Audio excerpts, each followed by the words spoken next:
अपनी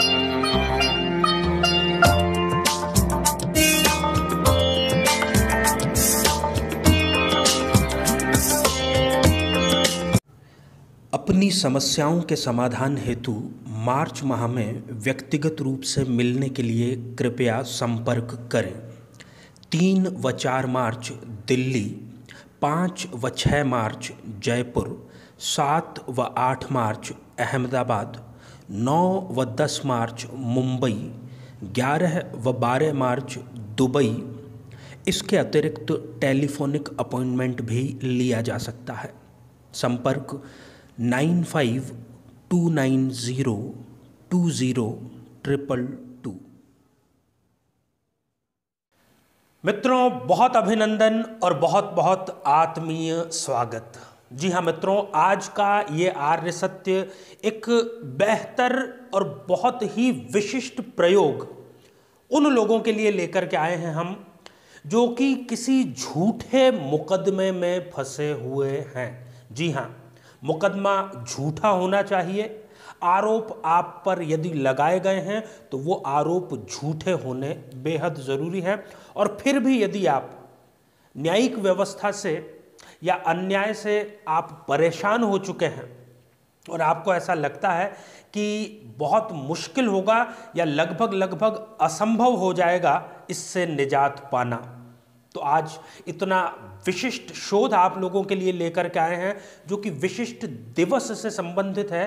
केवल वो आप प्रयोग कीजिए और आप देखेंगे कि 3 माह या 90 दिनों के अंदर अंदर आपको एक बहुत ही पॉजिटिव, एक बहुत ही सकारात्मक एक किरण अपने मुकदमे को लेकर के नजर आएगी। हो सकता है फैसला आपके पक्ष में भी हो जाए इतनी कम अवधि में भी।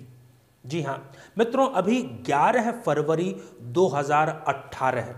हिंदी के मास की यदि बात करें तो फाल्गुन मास ये चल रहा है और कृष्ण पक्ष चल रहा है। 11 फरवरी 2018 को एकादशी, लोक भाषा में यदि कहा जाए तो 11 है और इसको विजया एकादशी के नाम से शास्त्रों में लिखा गया है।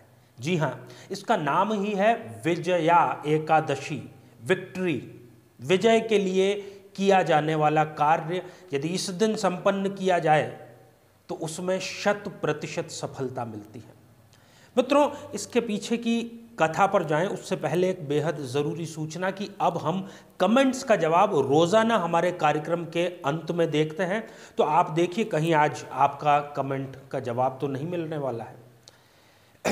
मित्रों, जब श्री राम लंका पर चढ़ाई कर रहे थे और समुद्र को पार करने का जब प्रकरण आता है तो समुद्र ने उनको रास्ता देने से इनकार कर दिया था, मना कर दिया था। और जब उन्होंने ऋषि मुनियों से इस बारे में सलाह ली तो श्री राम को ऋषियों ने यही कहा कि आप विजया एकादशी पर ये अनुष्ठान, ये व्रत संपन्न कीजिए और फिर देखिए कि समुद्र कैसे आपको रास्ता नहीं देता है। और उसके आगे की कथा आप बेहतर जानते हैं। तो मित्रों, यदि इस दिन प्रयोग को सही तरीके से और पूरे विश्वास और श्रद्धा के साथ में किया जाए तो मुझे नहीं लगता कि किसी मुकदमे में आपकी हार हो सकती है। करना बेहद आसान है। सबसे पहले हम जान लेते हैं कि आपको किन किन चीज़ों की ज़रूरत है। थोड़ी मात्रा में अनाज, जो कोई भी आपके घर में अवेलेबल हो, सिंदूर या कुमकुम, एक कलशनुमा मिट्टी का कोई पात्र, एक लाल कपड़ा और इसके साथ में अपने हाथ से बनाया हुआ आटे का दीपक और सरसों का तेल। मित्रों, ये सब आप लेकर के और 11 फरवरी को आप सायंकाल किसी भी साफ सुथरे स्थान पर आप घर में बैठ जाइए और आपका जो मुख है वो उत्तर या पूर्व की ओर होना चाहिए। अब करना यह है कि जो अनाज है उससे आप उस कलश को, उस मिट्टी के पात्र को पूरा भर दीजिए। उसको भरने के बाद में लाल कपड़ा उसके ऊपर रख दीजिए और उसको किसी धागे से आप बांध दीजिए। तत्पश्चात आप कुमकुम से ओम और स्वास्तिक उस मटके पर, उस छोटे से कलश पर आप निर्मित कर दीजिए, बना दीजिए। फिर आप जो दिया आटे का है उसमें सरसों का तेल डाल करके और उसमें बाती डाल करके उसको प्रज्वलित कर दीजिए और पूरे मनोभाव से आप बैठ जाइए और दाहिने हाथ में आप जल ले लीजिए। और जल लेने के बाद में आंखें बंद करके माँ बगलामुखी से यही प्रार्थना करें कि मुझे जो इस मुकदमे में झूठा फंसा दिया गया है, मैं इससे इतना पीड़ित हो चुका हूँ, हे माँ मुझे इससे तुम निजात दिलाओ, उसके लिए मैं यह आज का अनुष्ठान करने जा रहा हूँ। फिर किसी भी माला से या हाथों में ही हम ध्यान रख के 108 बार माँ बगलामुखी के मंत्र का जाप करना है। मंत्र आपकी सुविधा के लिए मैं यहाँ पर बोल देता हूँ। ओम ह्रीम बगलामुखी सर्वदुष्टानां वाचम मुखम पदम स्तंभय जीवा कीलय बुद्धि विनाशाय ओम ह्रीम ह्रीम ओम स्वाहा।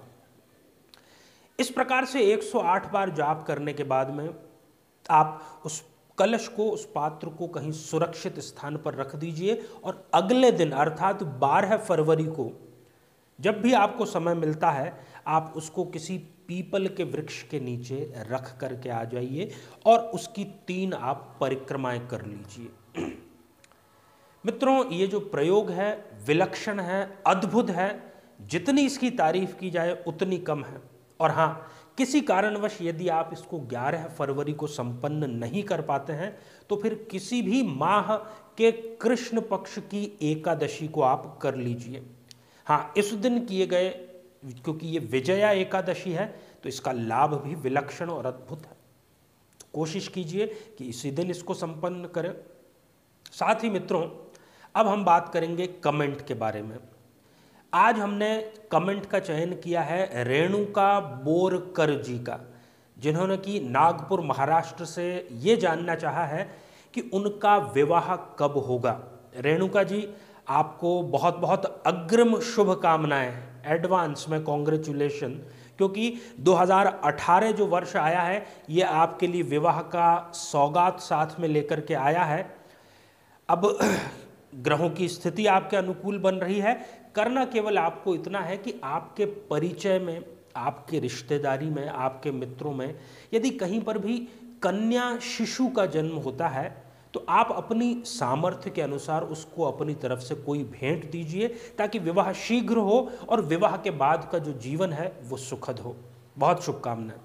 तो मित्रों, इसी प्रकार का कोई विलक्षण शोध, कोई परेशानी को दूर करने वाला शोध मैं लेकर के और पूरे विश्वसनीय तरीके से लेकर के फिर हाजिर होता हूं। मेरा अभिवादन स्वीकार कीजिए। नमस्कार। जीवन में किसी समस्या का सामना कर रहे हैं, जैसे कि शादी में देरी होना, पति पत्नी में मनमुटाव या तलाक तक की नौबत आ जाना, संतान का प्राप्त न हो पाना, नौकरी या धन प्राप्ति में बाधा आना, जीवन के प्रत्येक क्षेत्र में किसी न किसी प्रकार की बाधा आना, तो आज ही अपनी जन्म पत्रिका का संपूर्ण विश्लेषण करवाएं और पाएं समस्या से सदैव के लिए मुक्ति।